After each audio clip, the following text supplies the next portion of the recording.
So welcome everybody for this session on axillary nerve. Axillary nerve is also called as circumflex nerve.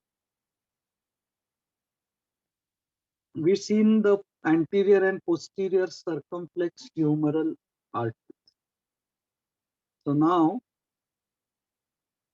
this is the humerus, and we know that there from the axillary artery arises anterior circumflex humeral artery and posterior circumflex humeral artery, which goes around the humerus. Circumflex humeral. So we are talking about arteries: anterior circumflex humeral artery, posterior circumflex humeral artery. Now we are talking about a nerve, axillary nerve. That nerve accompanies posterior circumflex humeral artery, and it goes around the neck of the humerus. It goes around the neck, of the humerus bone, and that is the reason it is also called as circumflex nerve. Okay. So let's talk about the introduction. This is the nerve which is going to supply the deltoid. Okay. This nerve is very important because it is related to the neck of the humerus, and therefore in case of dislocation of humerus, this nerve can get damaged. In case of fractures, this is fracture. No? Of course, you are not supposed to write like this in the paper, but this shows fracture. So in case of fracture of neck humerus, axillary nerve can get damaged. Then we talk about the root value of the nerve, and before that we talk about the origin. What is the origin of the nerve? And the nerve arises from posterior cord, the posterior cord of brachial plexus. It arises from the posterior cord of the brachial plexus. Posterior cord of brachial plexus. What is the root value? Root value is C5, C6. C5, C6. So we talked about the origin from the posterior cord of brachial plexus. Root value is C5, C6. Then we talk about the course and relations. Course and relations of axillary. The nerve arises in axilla. I'll be drawing diagram for all of them. What are its relations in axilla? And it leaves axilla. It leaves axilla by passing through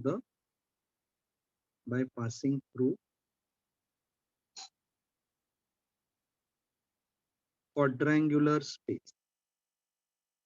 In exam, you are not supposed to write like this. It passes through the quadrangular space.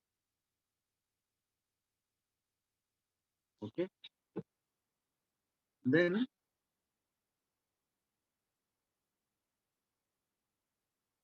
when it passes through the quadrangular space, it it goes into the substance of deltoid. Enters the substance of deltoid. It divides into. When it leaves the quadrangular space and divides into two branches, anterior and posterior. Anterior and posterior. So again, I come back to this diagram. The posterior branch is still further like this. It's the anterior branch. It's the anterior branch which is along with the posterior circumflex humeral artery. It's not that anterior branch accompanies anterior circumflex humeral and posterior accompanies, no. It's anterior. Why it is anterior? This is anterior, this is posterior. So compared to these two branches, this one is anterior. If you compare these two, this is anterior, this is posterior. In case of artery, this is anterior, this is posterior. So anterior branch of axillary accompanies the posterior circumflex humeral artery. Okay. So anterior, it divides into anterior branch. Anterior branch accompanies posterior circumflex humeral artery. Of course, it passes through the quadrangular space with posterior circumflex humeral artery, and further when it divides into two branches, the anterior branch goes along with the posterior circumflex humeral. And the posterior branch, it is in the posterior part of the deltoid. Is in the posterior part of the deltoid. It supplies one more muscle called teres minor. The posterior branch is in the posterior part of the deltoid, and it supplies one more muscle called teres minor. Teres minor. This nerve to teres minor bears a pseudoganglion. It bears a pseudoganglion. Now let me draw diagrams for all of these. Okay. Now let us start with the relation. We said it is in the axilla. So when we draw the relations of the axillary artery, in the axilla, this is the axillary artery. We say that vein is always medial. Laterally is always a muscle called coracobrachialis. Anteriorly is pectoralis major muscle, which forms the anterior boundary of the axilla. Posteriorly are muscles like latissimus dorsi and teres major. Okay, latissimus dorsi and teres. So in the second part, now I'm drawing the second part, and then I'm drawing the third part of axillary artery. I'm not drawing the first part. In the second part, again there is pectoralis major. Or in the second part, posteriorly is only one muscle, subscapularis. Only one muscle, single subscapularis. In the third part, there are two muscles, the teres major and latissimus dorsi. In between here is axillary artery. This is the medial side, lateral side, anterior side, posterior side, anterior side, posterior side. This is the lateral side for this side, medial lateral. The chords of the brachial plexus in the second part are located. Medial cord is medial, posterior cord is posterior, and lateral cord is lateral. Okay. Again, in this third part, laterally will be coracobrachialis, medially will be axillary vein.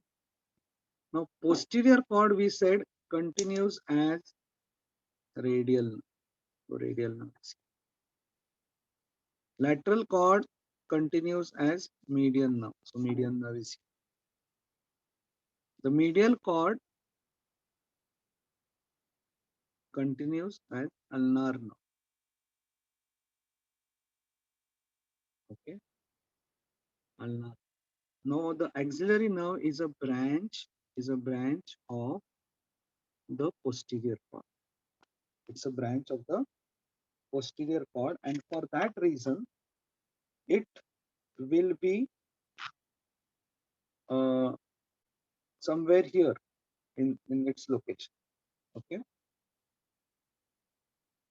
When it takes origin from the posterior cord, it goes to this location, axillary. Okay, from the origin from the posterior cord, here is axillary, slightly posterior and lateral axillary nerve. So it is related medially to the median nerve. It is related laterally to coracobrachialis. Okay. Sometimes in this region is subscapularis also. So it is related posterior to the subscapularis. Okay. So this in axilla, this I just drew to show you the relations. So in axilla, this diagram you will have to draw. That how median nerve, it lies between, sorry, the axillary nerve, how it lies between the median nerve and coraca brachialis, and posteriorly some books talk about it is related to subscapularis. Posteriorly to subscapularis. Now the next thing what it does, it leaves axilla by passing through the quadrangular space. So we draw the diagram of the spaces. Let's draw the diagram of the spaces. So this is scapula. This is the medial border of scapula, lateral border of scapula, superior border of scapula. This is the glenoid. This is superior angle of scapula. This is inferior angle of scapula. Lateral angle is called glenoid. Glenoid cavity. This glenoid cavity, this glenoid cavity leads to articulation with the humerus to form the shoulder joint. So here we have two muscles. Above is teres minor, below is teres major. So this is teres minor, this is teres major.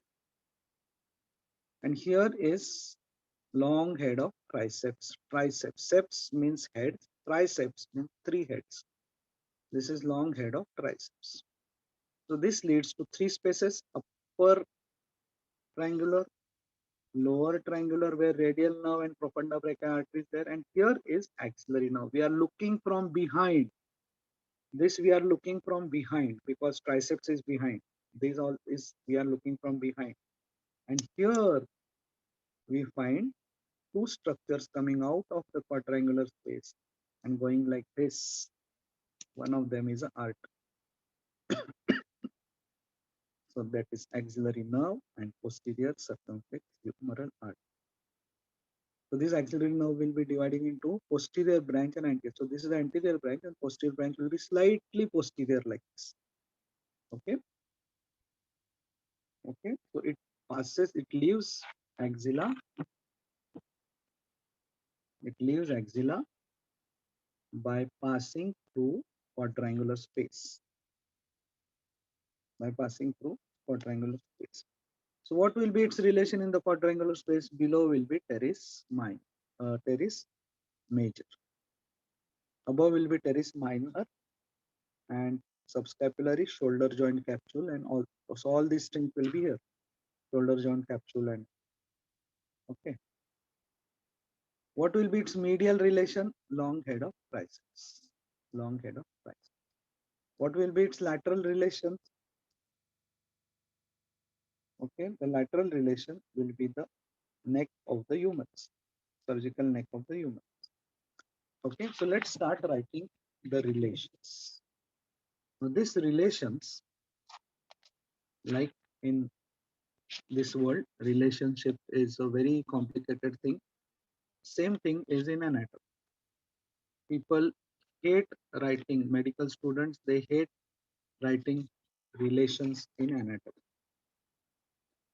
So the diagram is there with you. Now let us start writing the relations. First we are writing the relations in axilla.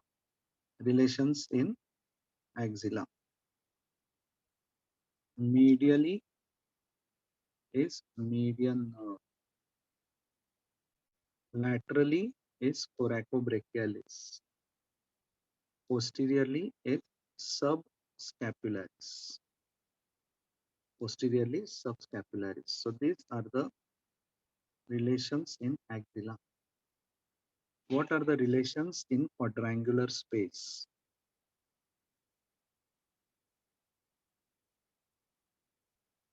What are the relations in quadrangular space? Superiorly, shoulder joint capsule, right? Shoulder joint capsule. Okay. Then there is subscapularis muscle also going like this. Subscapularis. See, the teres major goes down from here and subscapularis is a minor is here, and subscapular is going and gets attached on the anterior surface to the lesser tubercle. So it will be here. I'm not going to complicate this diagram by showing subscapular. Then teres minor. Inferiorly is teres major. Superiorly is teres minor along with subscapularis and shoulder joint capsule. Inferiorly is teres major.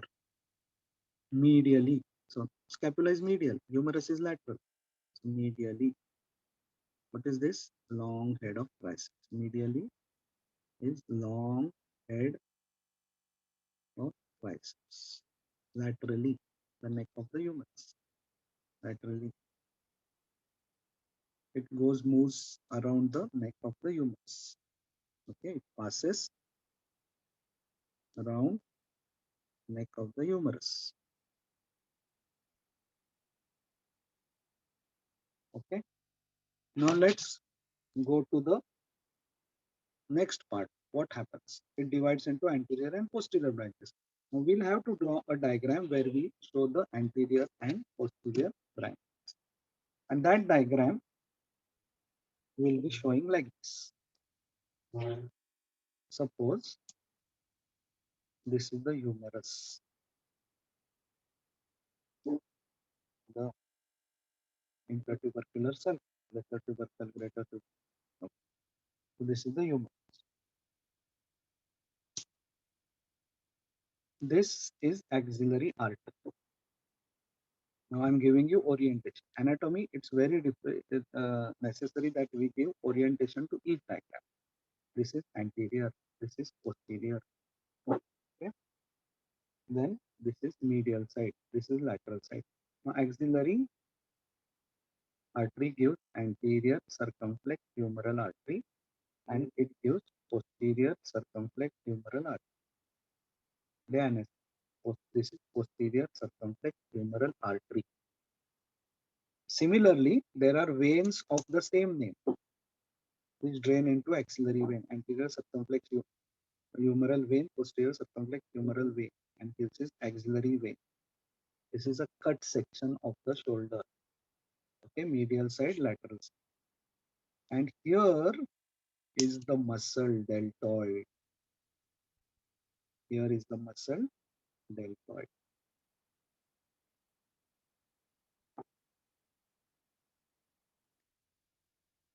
Deltoid muscle.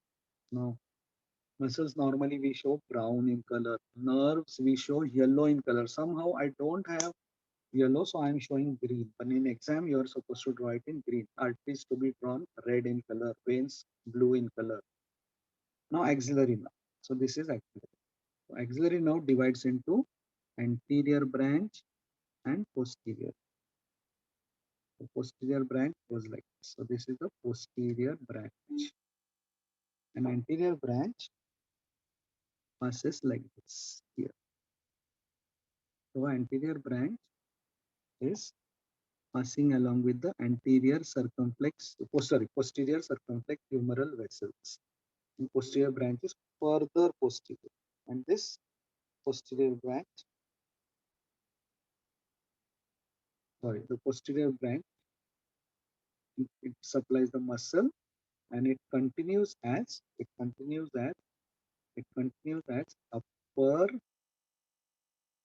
lateral cutaneous nerve of arm, and supplies it also supplies teres minor,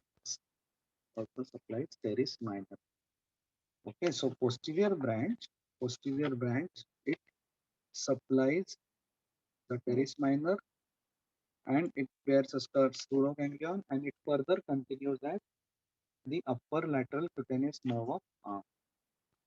Okay, so these three diagrams you are supposed to draw in exam when axillary nerve is asked. Now let us talk about the branches of axillary.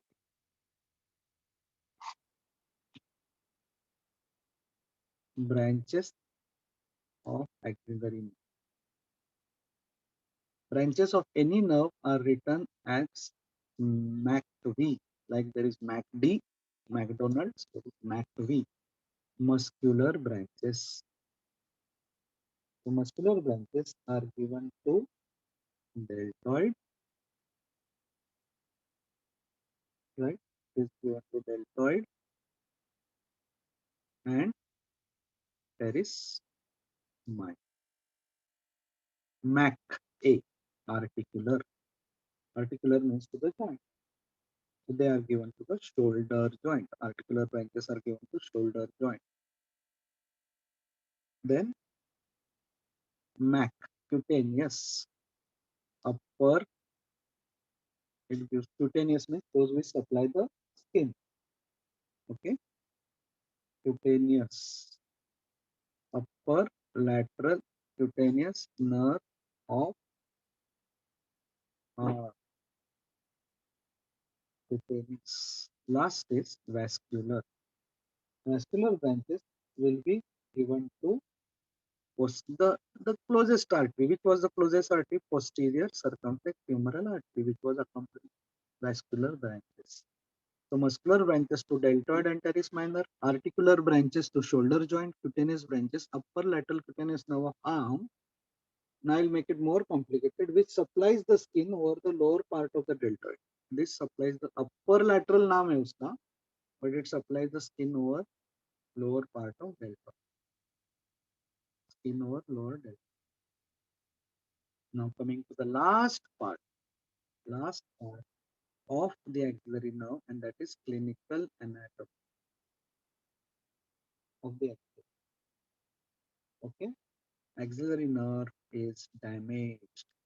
When it is damaged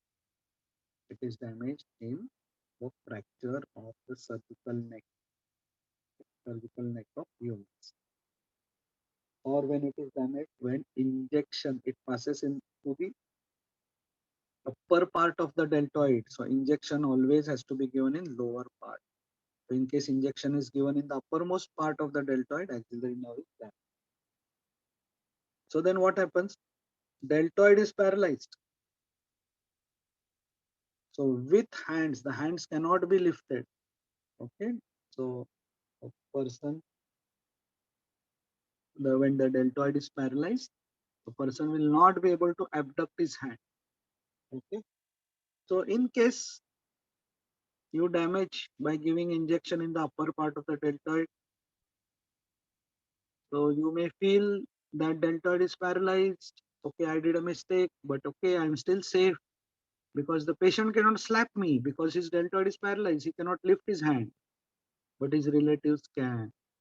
So always be careful while giving injection. Injection has to be given in the lower part of. Once deltoid is paralyzed, the rounded counter of the shoulder is lost. Okay, and also there is sensory loss. Why there is sensory loss over the lower half of deltoid? Because upper lateral cutaneous nerve of arm, which is a branch of axillary nerve, is damaged. So three things happen. Deltoid is paralyzed. The rounded contour of the uh, shoulder is gone. The rounded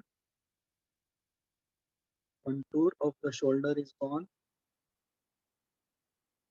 And third thing, there is loss of sensation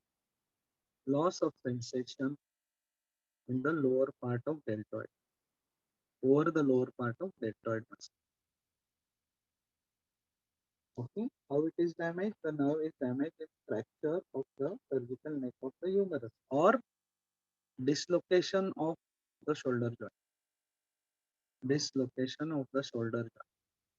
So either due to injection, due to dislocation of the shoulder joint, due to fracture of the cervical neck of humerus. So three reasons for the damage of the axillary nerve and three effects of paralysis. So three reasons are fracture of cervical neck of humerus, injection at the wrong place, and dislocation of the cervical. And three effects are deltoid is paralyzed, the rounded contour of the shoulder is lost. Okay, the rounded contour of the shoulder is lost, greater tubercle becomes prominent. And the third, loss of sensation over the lower part of the. Okay. So this is the clinical anatomy of the axillary nerve. Thank you so much.